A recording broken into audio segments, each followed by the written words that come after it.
Hi there, I'm the _Twig, and I like analysing game rules. But today, I'm not going to be the one analysing any game rules. I've got somebody else to do that for me. Hi, Mum. Hi, child. I'm Twig's mum. What else do I say? I'm the _Twig's mum. And I'm happy to be here today, although I'm not sure what I've let myself in for. Yeah, well, we're going to have some fun. If you say so, dear. So, Mum, what's your experience with Dungeons & Dragons? In the early 1980s, when God were a boy, I lived in a flat in London with 3 DMs. And obviously they wrote a great deal of stuff, and we played a great deal of stuff. But it was quite a long time ago. Yeah, given the time, I think that's probably going to be Advanced Dungeons & Dragons, maybe Yes. 2nd edition? I remember AD&D was what was on the front of the DM, whatever they're called. The DM screen. The DM screen, thank you very much. Yes, but I'm sure not a lot's changed since then. Oh, no, has nothing. it? Almost nothing. Didn't think so, otherwise you would not be spending your life analysing rules, would Yeah. you? So, can you tell me anything about your character? I had several, but the one that we shall talk about was, I think, a human paladin. There was an elf thief as well, but we'll go with the human paladin. Had to be lawful good because lawful good was what it was. Mm-hmm. And my deity, I actually can't remember the name of my deity, which is really, really embarrassing, but it was a very, very long time ago, and I was very worshipful of my deity, and it was a very, very silly flat I lived in, Mm-hmm. and we did a lot of very, very silly things. I believe I've told you about the goblins that we escaped from a cave by killing enough goblins that we could climb on top of them out of the cave. Yep, I remember this story. It was very, very silly. I can't remember an awful lot, if you want the truth. I remember you were a part of a sisterhood or something like that? Oh, yes. The Sisters of the Suitably Grateful. That's the one, yes. Yes. Well, I think that today we're going to build you a new paladin using the new rules. Okay, it's probably no time like too soon. Yeah? Are we going to do anything with this new paladin? I mean, we child? can if you want to, but today we're just going to build one. Okay. We'll go as far as we can. I've got stuff going up to 6th level, but it depends on how long we take, whether we go all the way or just part way. So, we're going to start off by choosing what species you are. I've got 3 options for you. Obviously, you can pick one of them. It's kind of hard to be more than one species. Not impossible. It's not impossible. Surely. But we'll start off with a really nice, easy one, which is the halfling. So what you've given me for halfling, it says brave. I have advantage on saving throws I make to avoid or end the frightened condition. I have halfling nimbleness. I can move through the space of any creature that is larger than you, but I can't stop in the same space. I have luck. When I roll a 1 on a d20, you can re-roll a die. And I'm naturally stealthy. I can take the hide action even when I'm obscured only by a creature that is larger than me. Yep, so the halfling is exceptionally lucky. They are very unlikely to roll a 1. And they can also do lots of stealthy things. They can get in and out, they can hide behind people, they can even hide in places where no one else would be able to. For anyone wondering, I have slightly edited a lot of the features just to remove a lot of the jargon to make it a bit easier for my mum. So whatever you're seeing on the screen is probably slightly different from what she's reading. The next species that I'm going to show you is the dwarf. Dwarf. I have dark vision with a range of 120 feet. I have dwarven resilience. I've got resistance to poison damage, advantage on saving throws I make to avoid or end the poisoned condition. I've got dwarven toughness. I gain 1 hit point every level. I have stone cunning. As a bonus action, I gain tremor sense with a range 60 foot for 10 minutes. I must be on a stone surface or touching a stone surface to use this. Tremor sense, the stone can be natural or worked. I can use this bonus action a number of times equal to my proficiency bonus, and I regain all expended uses when I finish a long rest. What's a long rest? So a long rest is basically sleeping. That makes a lot of sense. Thank you. Do you have any other questions about that? Because there's a few sort of words in there that are a little bit... tremor sense. Tremor sense. Yes, this is basically you can feel people moving through the ground. Okay. So if there's somebody in the next room, you can turn on your tremor sense and you can work out exactly where they are, how many of them there are, and where they're moving around. You can't actually hear what they're saying, but you can sort of feel it. Bonus action number of times equal to my proficiency bonus. Is that per turn? I'm assuming we're still turn-based. Yeah, we're still turn-based. So on a turn, you get one action, one bonus action. Those can't be intermingled. Something is either an action or a bonus action, and then a few other things that we're not going to go too far into. I think that there might be a couple of reaction abilities, actually, which is you get one reaction as well. But those are typically done on other people's turns. Is dark vision exactly that? Yeah, I can see in the dark. You can see in the dark. Cool, thank you. The other thing there is your proficiency bonus. For the purposes of this video, just treat that as 2. Okay, so I can use it twice. You can use it twice. Going back to Halfling now to see if there are questions I should have asked there. No, it made perfect sense. Do you know what advantage is? I did. Hang on. I did. You rolled advantage. Yes, so... It tells you who moves first. That is initiative. Advantage... That's initiative, that's not advantage. No. Shut up, me. Advantage is whenever you roll a d20, you can roll 2 d20 and pick the biggest one. Okay. So, on the halfling, if you are going to be frightened, you roll 2 d20, pick the biggest one, you're much more likely to resist being frightened. Okay. And then the last species that I'm going to offer you is the human. That's very short. Oh, heroic inspiration. I'm sure I remember heroic inspiration. It says I'm resourceful. I will gain heroic inspiration when I finish a long rest. I'm skillful. I will gain proficiency in one skill of my choice. And I'm versatile. I gain an origin feat of your choice. What's an origin feat? An origin feat is what we're going to pick next. I can promise you they're good. But I don't... I can show you them now if you want to, but just know that if you pick human, the next thing you can choose 2 of them instead of just 1. And they're good? They're good, yes. They're quite good, actually. Talk to me of heroic inspiration, which rings bells. I'd be surprised if it rings bells, because I think that's something quite new. Heroic inspiration is basically at any point, once per day, or, well, whenever you have... You get one for free every day, but you can get them from other things as well. You can spend your heroic inspiration to re-roll any dice. It could be a d20, it could be a damage roll, it could be literally anything. You can re-roll it. And I get 1 a day anyway? You get 1 a day for free, and you can get more from doing other things. Heroic inspiration is normally given out by the DM for things like especially good roleplay. And there's a few other features that can give you heroic inspiration as well. We'll actually see one as one of the origin feats. We definitely had something like this. But I don't remember what I thought heroic inspiration was what it was. It was something like that. It was basically you got at the whim of the DM, you got like extra for praying a lot or really schmoozing to your deity, you got extra stuff.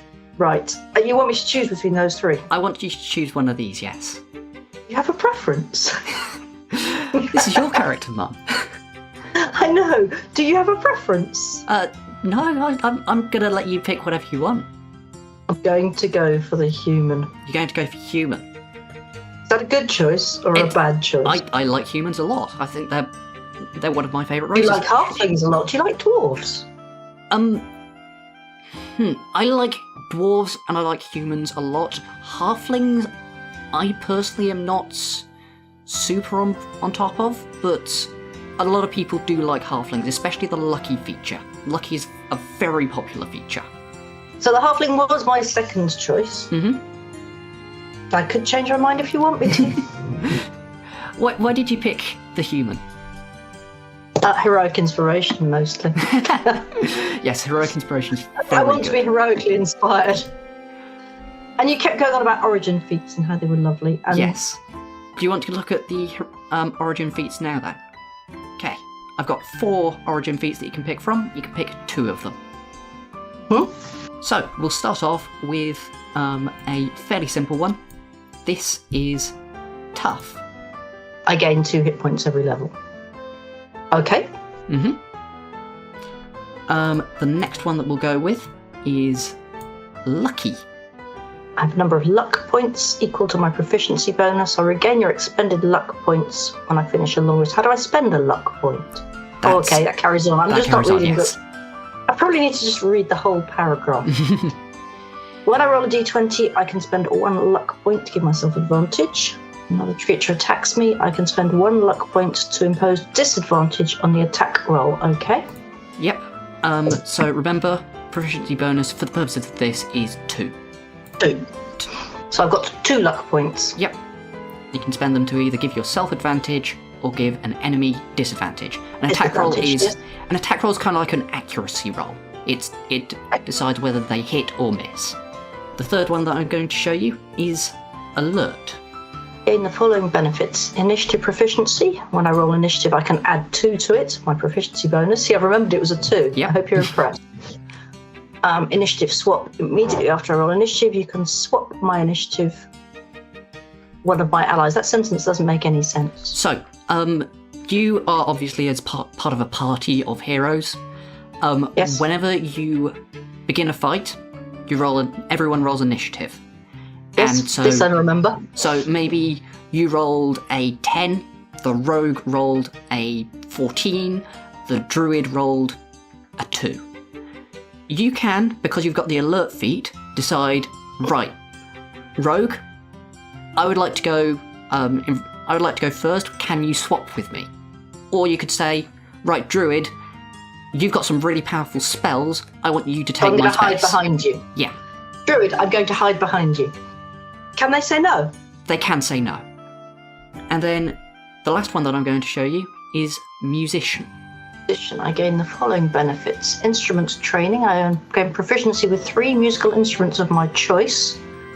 And encouraging song. As I finish a short or long rest, I can play a song to give heroic inspiration to a number of allies equal to my proficiency bonus. I can sing lovely songs to 2 people to make them feel heroic. Yes. And I can play 3 musical instruments. Oh dear, you're not going to like me. Because I'm loving that. Why's that? Because it's daft. Quite that honestly. is a perfectly good reason. That is a perfectly good reason. I'm loving that because it's daft. Oh dear. Let's have a look at the other 3 again. I'm going to leave it to other people to be tough. Okay, you don't like tough. I'm going for alert musician. Alert please. Musician. Ooh, okay. So I can serenade my big fierce colleagues from behind. Well, I can tell you that you have probably just picked the best 2 generic ones in the game. Really? Yes. Go at me. There are other ones that are better on specific builds, but as just generic options, Alert Musician are extremely powerful. Well, the others are all extremely powerful too. Oh yeah, I mean, Lucky is great, and Tough is a bit of a weird one because it's incredibly strong on certain characters. On a paladin like yourself, it's quite good. I wouldn't say it's one of the best things to put on a paladin, but there's certain characters that Tough is extremely good on. So, you've picked your species, you're a human, you've picked your origin feat, you're a musician, and you're alert. Let's begin our adventure. Already? Yep, we're beginning. Is that it? I get to pick, I'm a human, and I've got... Okay. So, we'll begin in the great undermountain city of Began-Darim, in the Republic of Gavendar. You've just completed your training in the Paladin Order, but in order to join properly, you must go out into the world and take an oath to the gods. Go, young Paladin. Show your devotion. Protect the ancients. bring glory to the gods, and rain vengeance upon those who do evil. It is your choice which oath you may take. You get prepared to go out on an adventure, and the first thing that you want to do is you want to pick out a weapon. Yes, I'd love a weapon. Okay, I'm going to give you 4 weapon loadouts. 2 of them are single weapons. There's a dual wielding option, and there's also a weapon and a shield option. And nothing I've chosen so far has any influence on the usefulness or not of any weapons. Nope, nothing so far. There will Can be. I bash somebody over the head with my cello? I mean, you theoretically could. It would only do. Actually, no. A cello would probably count as an improvised club, I think. So it would do 1d4 plus strength damage. Okay. just asking. We'll start out with the greatsword. My great sword, it's a martial melee weapon. Does 2d6 damage plus strength slashing, has a range of 5 foot, two-handed, mastery graze. Yeah. If I miss a creature with this weapon, I will still do damage equal to my strength, even if I miss them. Even if you miss them. A mastery How do I property. gain mastery? A mastery property is something that you, as a paladin, have innately with 2 weapons of your choice. I'm only giving you 1 weapon just because realistically most players only use 1 weapon. As much as I love doing something called juggling. I know this. You have explained juggling to me. As much as I love it, most players only use 1 weapon.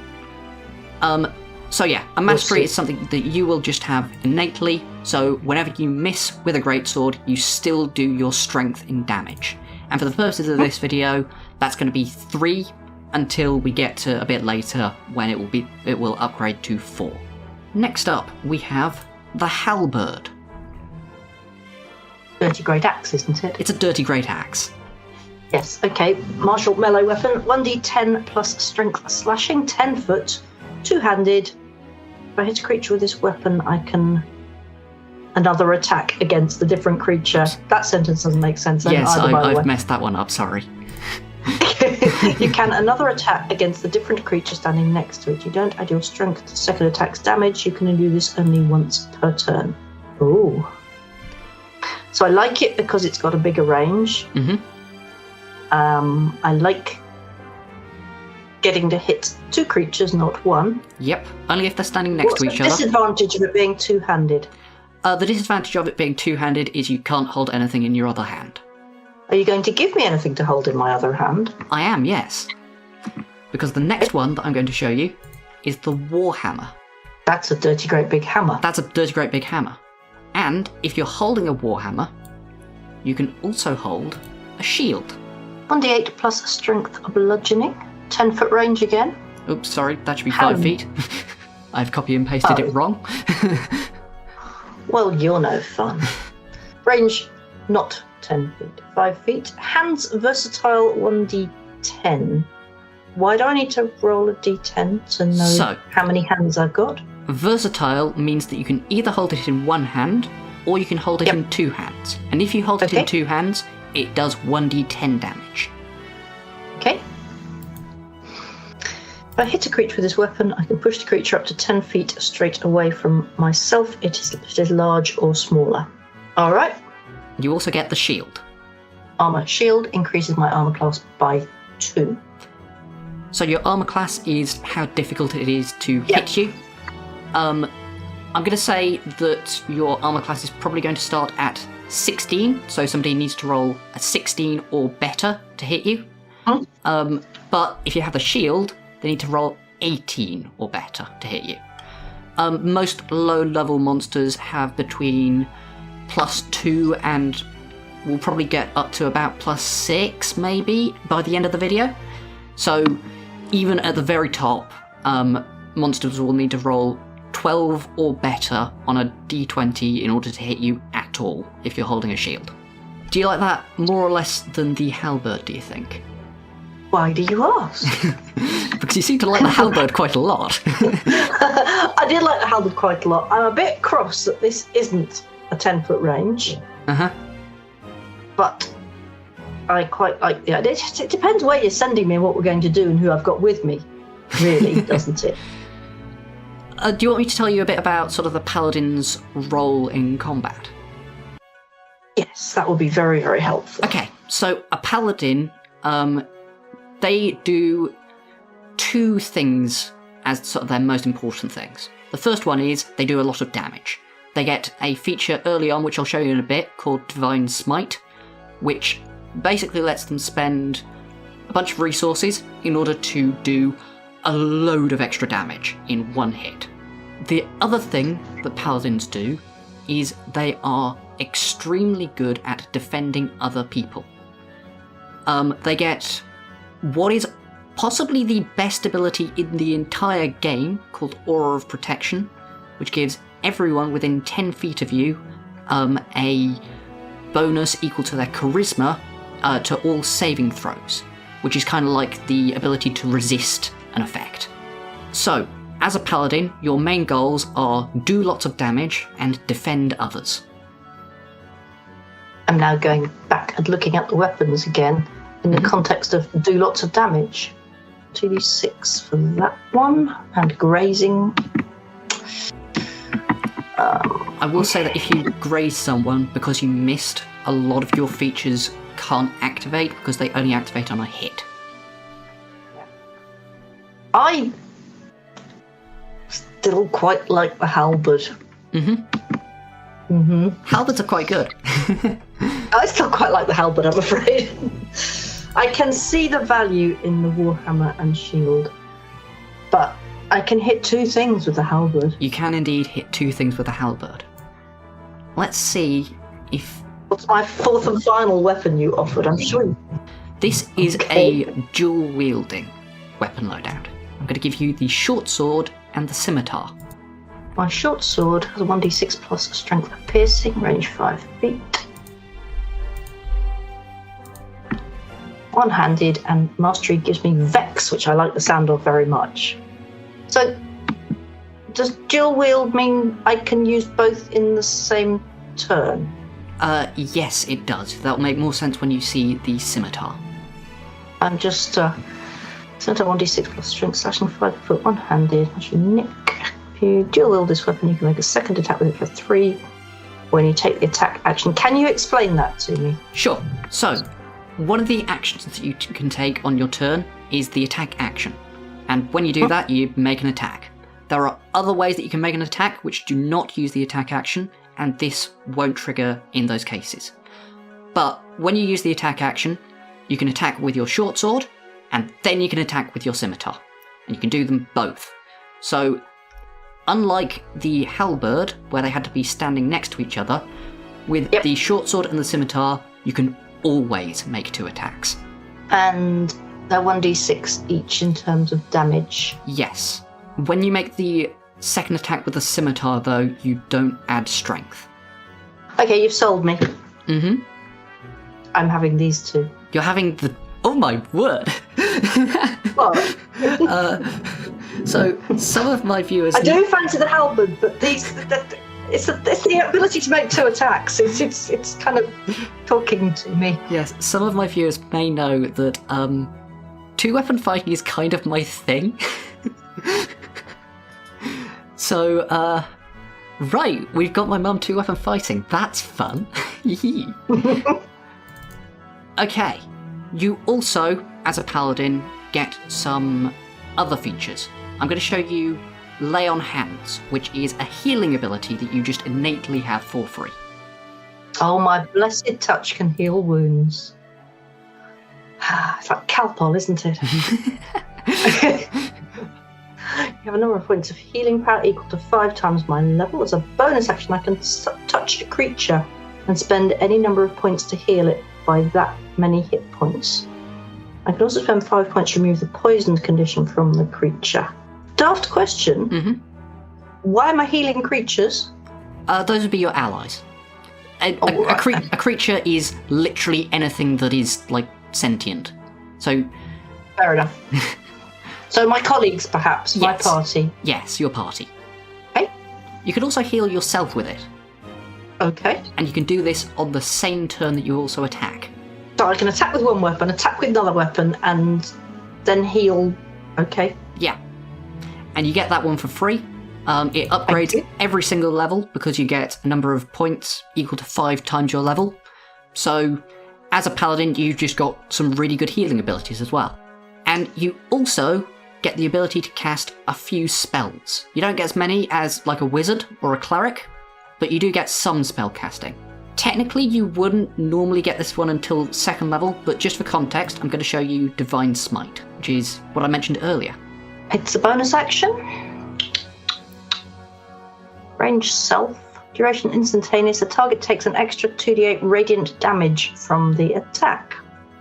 Damage increases by 1d8 if the target is a fiend or an undead. Damage increases by 1d8 for each spell slot level above 1. Okay. Yeah. Once per turn, when you hit somebody, assuming you've not already used your 1 bonus action, you can just deal 2d8 more damage to them, or 3d8 more if they're a fiend or an undead. That sounds kind of useful for Paladin. Yes. As I say, I personally think that there are other features on the Paladin that are much better, but if you asked just sort of a normal person, what is it that Paladins do? Most of them would say they do Divine Smite. Divine Smite is like the flagship feature of a Paladin. The flagship feature. The unique selling point. Yes! The unique selling point for a Paladin is Divine Smite. Okay, and do I get Divine Smite anyway, or are you just going to sort of waggle that at me and then take it away? So you get it anyway starting at 2nd level. I'm just going to say that you've got it now. Yep. Now, just like, it's easier that way. It lets me explain things quicker. Okay. Okay. You also get to pick 2 more spells. I hope you're keeping a list. I am, yes. Good. Yes, you get to pick 2 more spells. And I'm going to show you 4 of the best ones. I'm going to start out with Divine Favour. Level 1 transmutation spell. You cannot spell transmutation, child. Sorry. In case anybody doesn't know this. The formatting that I use on this, I've turned off spell check so it's easier to screenshot. My attacks with weapons deal an extra 1d4 radiant damage on a hit. Can you just go back to radiant damage? Because we're seeing a lot of that. Sure. So, there's various different types of damage. So your short sword does piercing damage, your scimitar does slashing damage, Smite and Divine Favour both do radiant damage. There's realistically, most of the time, not that much difference. They all hurt. They all hurt. There are certain enemies that are resistant to certain damage types, in which case they would take half damage, or they might be immune to certain damage types. Rarely comes across something that is vulnerable to damage types, in which case they take double damage. Piercing, slashing, and radiant are all fairly uncommonly interacted with, so for the most part, you can just ignore that. But I've already got some radiant extra. You do, yes. I have also just realised another mistake that I've made on this. It is a bonus action. Okay. So, what this lets you do is, normally, when as a paladin, you would be casting Divine Smite as a bonus action, which would let you do 2d8 extra damage on one attack. With Divine Favour, though, you get to do 1d4 extra damage on every single attack for the next minute, and you get to make 2 attacks per turn. Okay. Unconvinced. Unconvinced. Okay. Tell me the next one. The next one is Shield of Faith. It's a bonus action, thank you. It's got a nice big range. Concentration up to 10 minutes. A shimmering field surrounds a creature of my choice within range, granting it a +2 bonus to its armor class for duration. So I can protect my colleagues, as it were. Yes. You can also protect yourself. You can cast Shield of Faith on yourself if you would like. Okay. One thing that I'm going to pick out here is concentration. Yep. You can only I was going to ask. You can only concentrate on one spell at a time. Lots of spells have concentration. Divine Favour, for example, doesn't. So you could have Divine Favour and Shield of Faith up at the same time. The other thing with concentration is that every time you take damage, you must make a saving throw using your Constitution, which I'm going to say is +2. Yep. And you must roll more than 10. So that means that every time you take damage, you've got to roll a d20 and roll 8 or more in order to keep concentrating on this spell, or it ends. Okay. Okay, the next spell that I'm going to show you is Bless. It's action, range 30 feet, concentration up to 1 minute. I bless up to 3 creatures within range. Whenever they make an attack roll or a saving throw, they add 1d4 to the result. And if I've got high level spell shot, okay, that makes sense. Going back to look at Shield of Faith again. Okay, thank you. Fourth one? Sure, the fourth one is Detect Magic. Probably does what it says on the tin. Pretty much. I sense the presence of magical effects within 30 feet of myself. See, I like that one. Would it sense the other people in my party also? It would, but there's no problem with that. You can sense them and also sense whatever other magical effect. You can sense. It doesn't just sense the nearest, strongest. No, it senses everything within 30 feet. So from the other side of a door, Yep. I could use that Yep. to see what's going on. Yes, I like that very much. I'll do that one, please. There is some stuff that I've cut out from this where certain things can block it, like lead or a distance of stone. I can't remember exactly what distance of stone. But for the most part, yes, you can detect things through doors. I'll also point out that this one is what's called a ritual. So, yes, I was going to ask about that. As a ritual, you can, instead of casting it as one action, you can spend 10 minutes casting it for free. You don't use any resources to do that, but it does take 10 minutes instead of one action. Is that 10 elapsed real-time minutes, or 10 magical game minutes, or 10 London transport minutes? It's 10 magical game minutes. In the context of magical gaminess, is that 10 minutes a really bad thing? No, it's free. For the most part, that says if you're doing this out of combat, it's free. Okay. Just reading through them again.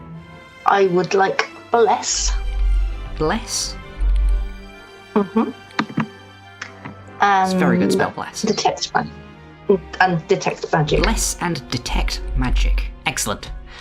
I think those are very good choices. You're going to say that whatever I choose, aren't you? I'm only giving you good options, to be honest. Thank you. I would say that I personally really like Divine Favour if you're 2-weapon fighting, because that is giving you 1d4 on every single attack. It only takes 2 rounds of Divine Favour to make it as good as Divine Smite. But I've already got Divine Smite. You do already have Divine Smite, yes. So, what's the advantage in 2 rounds of Divine Favour? Because if a fight lasts for 3 rounds, then it's even better. Are you steering me No, I'm gently not. towards I will let you pick Bless and Detect Magic. They're great spells. Right, so you're all prepared. You've picked out your gear. You've picked out what spells you want to learn. You're going to head north through the Golbeck Mountains towards the town of Turic. This takes you through the trade route between Gavendala and the Kingdom of Aramor. And upon this route, you come across a caravan which is being attacked by a flock of harpies. You manage to fight them off, and the caravan let you ride the rest of the way down to Turic. From this encounter, you've developed a sort of a unique style of fighting, and you level up to level 2. As if by magic. As if by magic. At level 2, you get what's called a fighting style feat. And this is the first point where what I'm giving you is defined by what weapon loadout you chose. Okay. And to show that, the first one that I'm going to show you is 2-weapon fighting. This smile, every time you say 2-weapon fighting, it's really quite funny. It's because I love 2-weapon fighting. It does appear so. When I make an additional attack by dual wielding, I can add my strength to the damage. We haven't talked about my strength, have we? We'll say that your strength is 16, so that will be +3. Okay. Sorry, no, 17, so that would be plus 3. Later on it will upgrade to 18, which will be plus 4. Okay. Cool. We'll now show you defense. AC plus 1. Yep. Really nice and simple. Okay. And then the third one that I'm going to show you is blind fighting. Blind sight. I have blind sight with a range of 10 feet. Yep. So that is pretty much exactly what it sounds like. Even if you can't see, you can still see. And do I have to choose one of these? You have to choose one of these, yes. How nicely can I have more than one? Unfortunately, you're not a champion fighter. I'm presuming you'd really like me to choose the 2-weapon fighting. I mean, you can choose that one if you want. Please don't let my preferences infect you. Go on then. I would like to choose the 2-weapon fighting because it makes you smile. Are you sure? Blind fighting and defense are also really good. Is there any other reason why you picked 2-weapon fighting over those two? It makes you smile. No, it would have been blind fighting. Are you sure? Otherwise. You sure you want to do 2-weapon fighting then? Are you discouraging me? I'm telling you to go with what you want to go with. But you'll have blind fighting then. Okay. My mum can see even when she's blind. It's very useful. Is that like your mum has eyes in the back of her head? Pretty much, yeah. And you doubt this? Right, so you get to Turic, which is a small town which primarily produces tundra cotton and brightly coloured dyes. You spend a couple of days in the town giving alms to the poor, until on the 5th day, a Krytok. Everything changes. The town is attacked by a shadow dragon, which had been ridden by a necromancer. They burn down everything and start to raise the dead. With this army of the dead, I shall rule over Gavendala, Cope, and the entirety of Moor. Lovely. To fight back, you need the help of the gods. It's time to take your oath and level up to 3. So, at 3rd level, as a paladin, you get what's called your subclass. In a paladin in particular, it's your oath. You take an oath to the gods and get certain abilities. There's a lot in the oaths, so rather than showing you everything, the paladin has this really nice thing where it gives you some certain tenets that you must follow. So I'm just going to show you the tenets for now. There's 4 oaths that I'm going to show you. We'll start off with the Oath of Devotion. Oath of Devotion upholds the ideals of justice and order. Lets my word be my promise, protects the weak and never fear to act. Let my honourable deeds be an example. That's all very nice. Mm-hmm. Next is the Oath of Glory. The Oath of Glory. I will strive for the heights of heroism. I will endeavour to be known by my deeds, face hardships with courage, and inspire others to strive for glory. I don't have a clear favourite yet. Okay.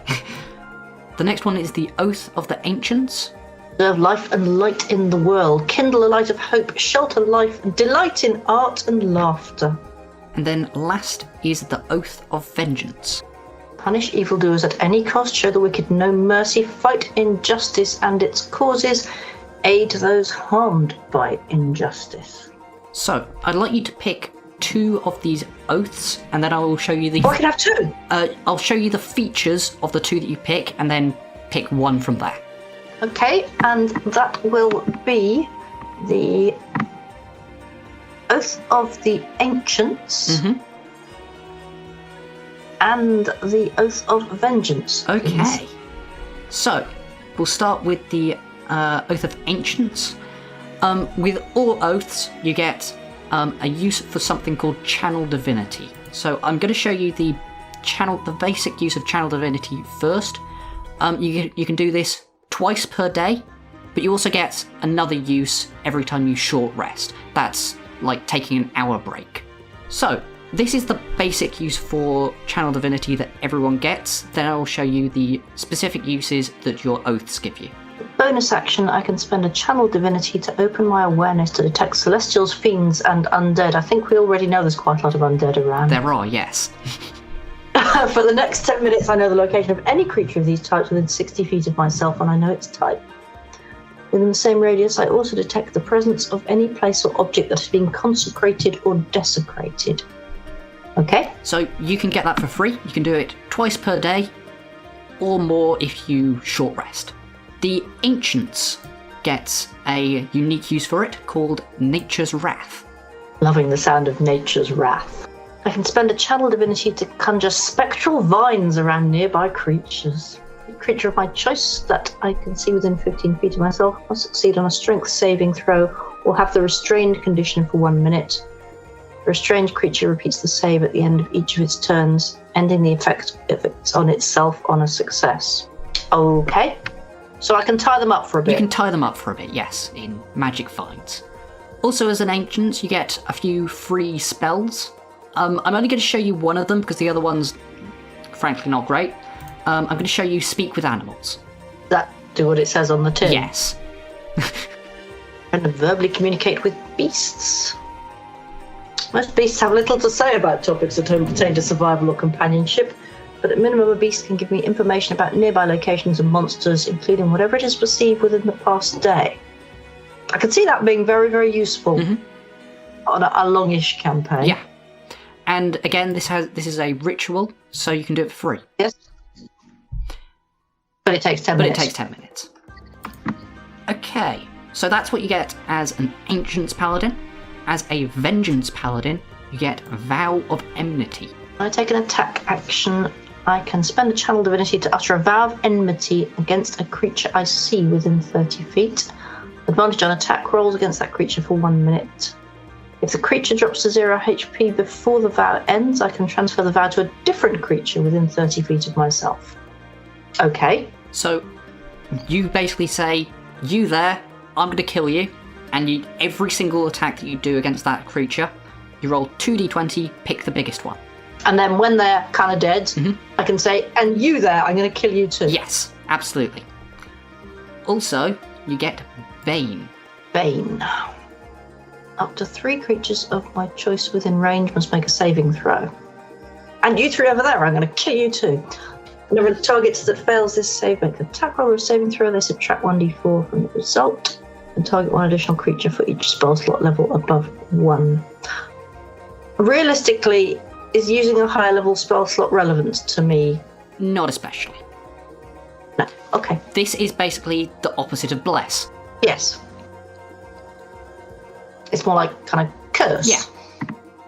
I was going to put the word curse when I rewrote it, but that has like actual rules, so I couldn't write curse.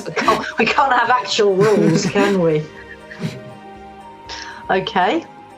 So, you're picking between Ancients and Vengeance. I am, and you're not making it easy. Because actually there are attributes of both I would like. Yeah. Both of these are very good. Oh. So I'm just reading again. Celestials, Fiends, and Undead. That's Divine Sense. Divine Sense. That one you get for free. But only if I take that oath. No, you get that one. I'm getting that anyway. Yeah, you get that one anyway. The only ones that you pick in between are Nature's Wrath and Speak with Animals, or Vow of Enmity and Bane. Against my better judgment, I'm going to go with Vow of Enmity. And that thing, Vow of Enmity. Yes, it's. And Bane. I hate the word, it's annoying to pronounce. Enmity. Yeah, that one. Vow of Enmity. I'm going to go for those ones because they feel a little bit more kind of punchy. Yeah, no. Useful. They are very punchy. You're actually going down a pretty interesting path right here, which is... Am I? Yeah, it's one of the more offensively powerful Paladin builds so far. Yeah. Well, I was very, very nearly seduced back there with the music and laughter and things, and I thought, sorry, I want to hit things. No, I will say, Speak with Animals is one of my favourite spells, like, ever. It's really good, but Vow of Enmity, fantastic feature. The thing is with Speak with Animals, if I was going to be playing this campaign for several weeks, then that would be really, really useful, wouldn't it? But in the grand scheme of today, probably not. Okay. So, you're going with a Vengeance Paladin. So, as a Vengeance Paladin, you also need to make your oath to a god. And realistically, what I should do here is I should give you some gods from the Forgotten Realms, but I don't know anything about the Forgotten Realms at all, so I'm instead going to give you 3 of my gods, the Doer. 3 options here that I think fit the Oath of Vengeance pretty well. We'll start you off with Silton. Silton, the god of judgment, the sun and moon brothers. Black and white, owl. Okay. Mm-hmm. That's it's an emblem. It's an emblem. Next up, we have Emaltia. Goddess of war, gossip, and aunts. Brown, rabbit, and an emblem. Okay. Mm-hmm. That emblem looks more like an owl than the previous emblem, just saying. It's actually 2 fists. Okay. Stylized. Still looks like an owl to me. And then the last one that we have is Saphire. To the Stean sword. This is an absolute no-brainer, I'm afraid. We're going Saphire. Okay. Why's that? Goddess of the sea and storms, magic and sisters. Yes. Associated colour silver. Well, that's better than brown or whatever the other one was. And a hawk is significantly better than a rabbit or an owl. You don't like rabbits? Yeah, I can see myself. You don't like rabbits, rabbits? vengeance. Mother. Mother, you don't like rabbits? I do like rabbits, which is why I don't want to diss them or swear at them. Can't go around swearing at rabbits. Okay. You're going with... Oh, look at your little face. You're looking all hurt. I love rabbits very much. Have you met Yorda, as in properly? I haven't, no. The cat. She is gorgeous. Mm-hmm. She is absolutely gorgeous. Why can't I send you pictures on normal messenger? I don't know. I'll go and take a picture of Yorda and send it. Okay. She's the size of Pestilence and she's 20 weeks old. She's going to be enormous. She's gorgeous though. You're going with Saphire. I'm going with Saphire. Sure. And silver's my second favourite colour after purple, so... Incidentally, Elitnil, the goddess of mothers, genuinely by complete coincidence, her associated colour is purple. That is not a deliberate one, but... That's hilarious. It just came up in one particular campaign that I ran with them, where I had to give these colours, and the one that I already was using, mm-hmm. and then I had to give colours, was purple. There we have it. So, you have picked the Oath of Vengeance, and Saphire is your goddess. You need support to defeat the Necromancer, though, and the largest city around is Pliff. Unfortunately, the roads are all swarmed with the undead, so you're going to need to take a different route, and that means travelling through the Ramwoods. These are home to terrifying magical beasts known as the Wailing Rams. They endlessly hunt anyone who locks eyes with them, but you know about this, and you have blind sight. So every time you hear one of their horrific cries, you can close your eyes and rely on your other senses to navigate. Thank you. You make it safely to Pliff and level up to 4. At 4th level, you get to pick what's called a feat. These are special abilities that you have specifically trained in to make yourself better at fighting. There's 3 feats that I'm going to give you, and you can pick one of them. The first one is Dual Wielder. I gain the following benefits: enhanced dual wielding. I take the attack action on your turn and attack with a weapon that has a light property. I haven't got a weapon that has the light property, do I? Both of your weapons have a light property. Told me that earlier. I use a bonus action to make another attack with a different weapon. Don't add strength or damage unless I have 2 weapon fighting feat. can draw stow 2 weapons when you would normally only be able to draw stow 1. Okay, that's kind of goes with the stuff I've already got nicely. Yep. Next, I'm going to show you Mage Slayer. Mage Slayer. I gain the following benefits. When I damage a creature that is concentrating, it has disadvantage on the saving throw it makes to maintain concentration. If I fail an intelligence, a wisdom, or a charisma saving throw, I can choose to succeed instead. Do you want me to remind you about saving throws at all, or...?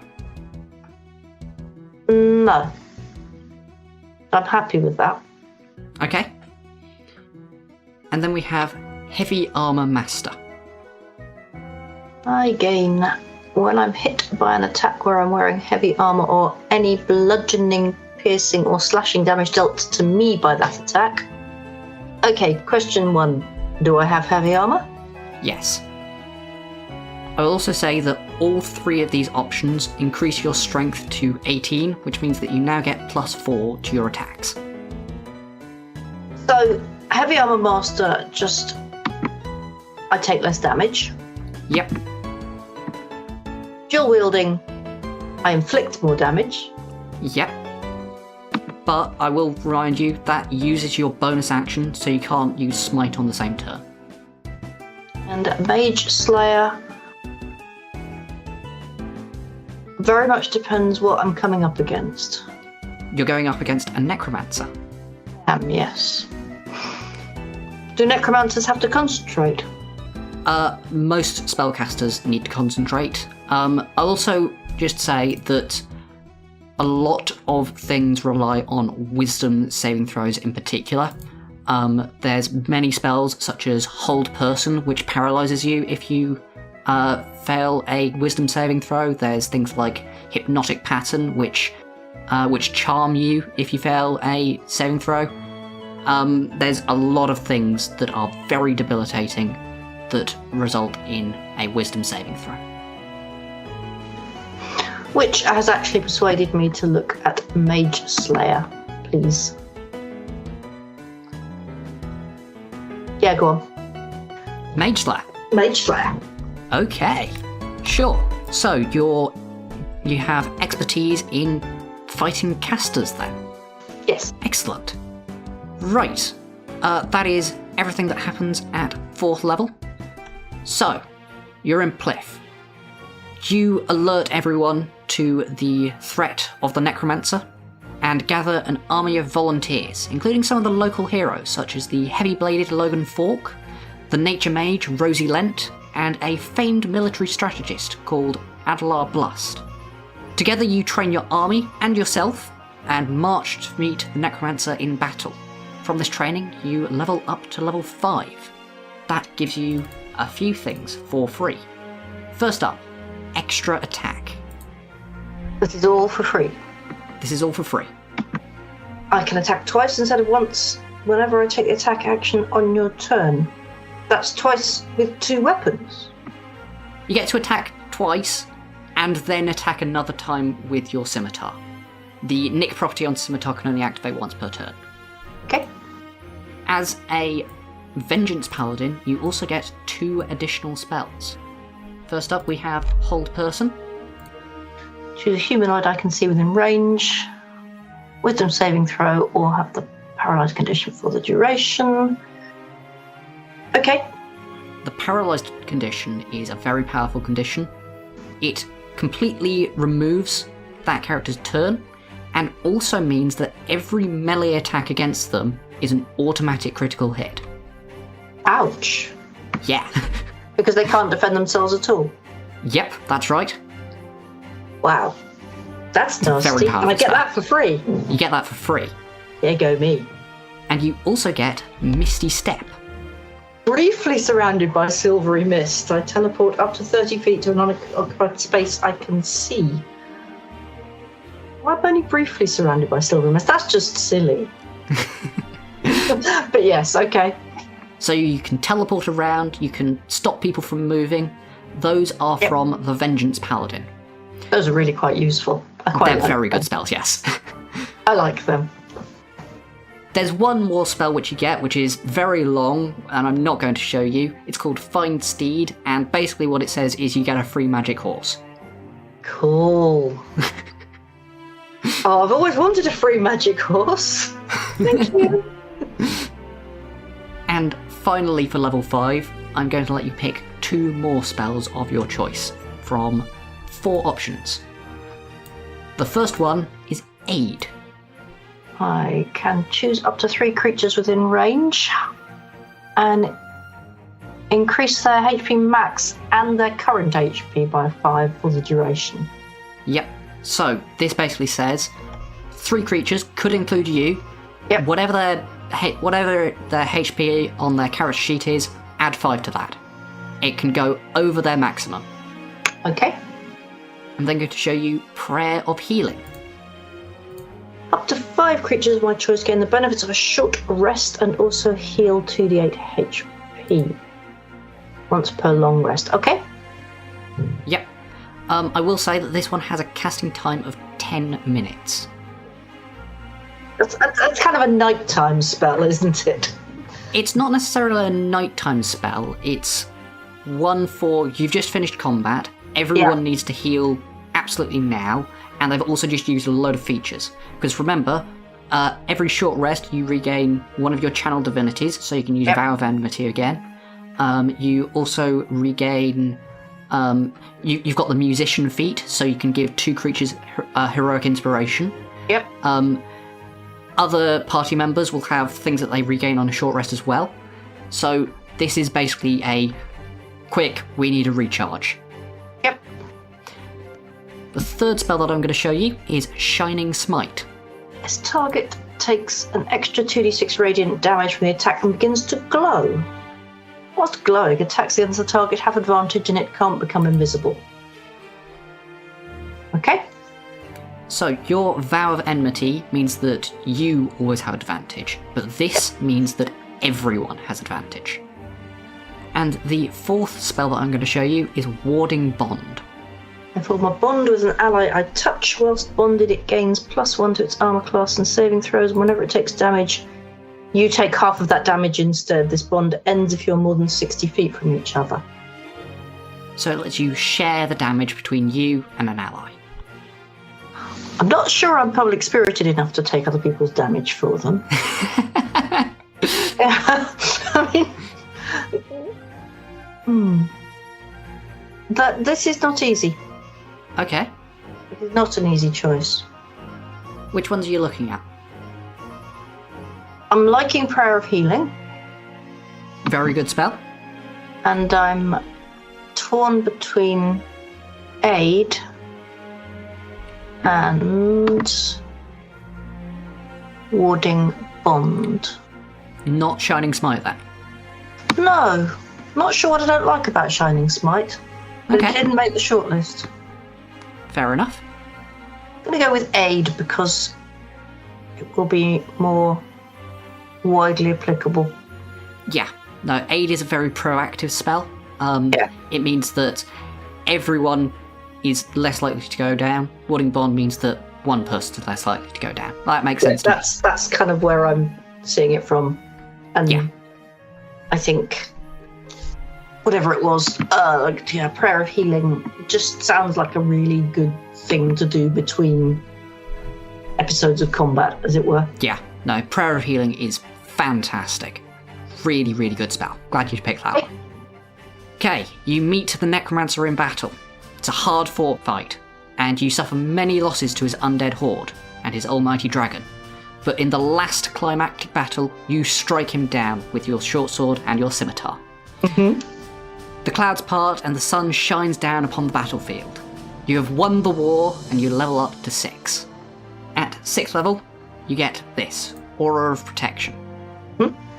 I radiate a protective, unseeable aura in a 10-foot emanation that originates from you. The aura is inactive while I have the incapacitated condition. And my allies in the aura gain a bonus to saving throws equivalent to my charisma modifier. Yep, so that'll be 3. You get +3 to all saving throws ever. It's immensely powerful. Forever. I'm just carrying this around with me. Yes. I'm loving it. It's immensely powerful. As I said, I think that this is possibly the single best feature in the entire game. I am loving it.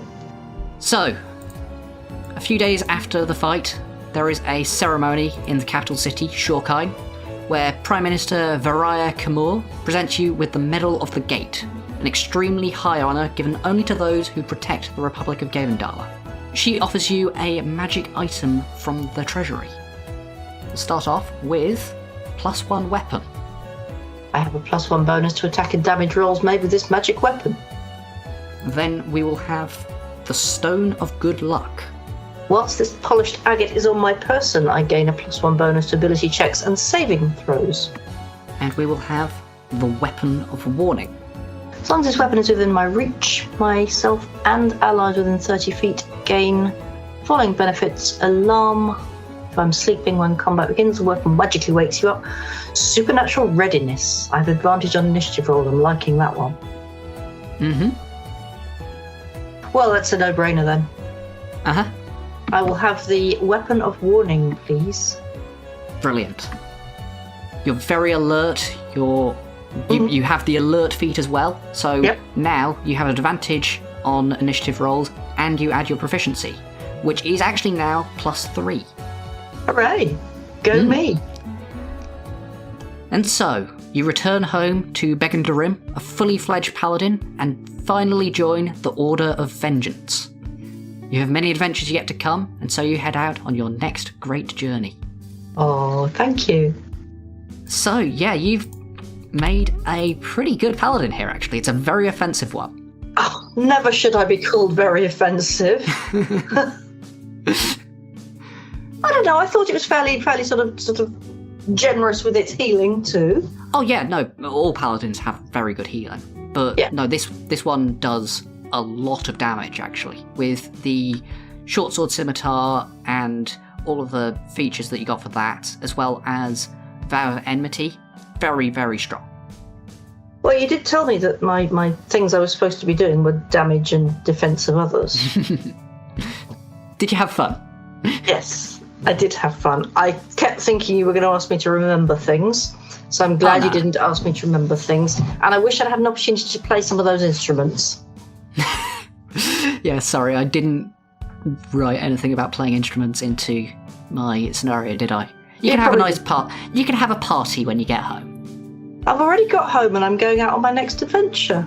Sure, your next adventure, maybe you meet a bard and you start a travelling band together. Yeah, we could find that caravan I was riding with earlier and sing them all to sleep. And then wake up when they get attacked. Yeah, God, I'm perfect, aren't I? Yes. It's very complicated. Oh yeah, no, of course. Sure, it used to be simpler than this. I probably didn't. This was just a bit of fun for April Fools. I do something silly like this every year, so check out last year's video about art if you want some more random, non-technical stuff. I need to give special thanks to my patrons for supporting the video, in particular SK, Mark Rainbow, Biney and Jaleli, who are almost as cool as my mum. Do you know what my sign-off is? I should do, yes. Okay. But don't ask me to remember it, because... No, I'll just get you to repeat after me. Okay. Bye. Bye.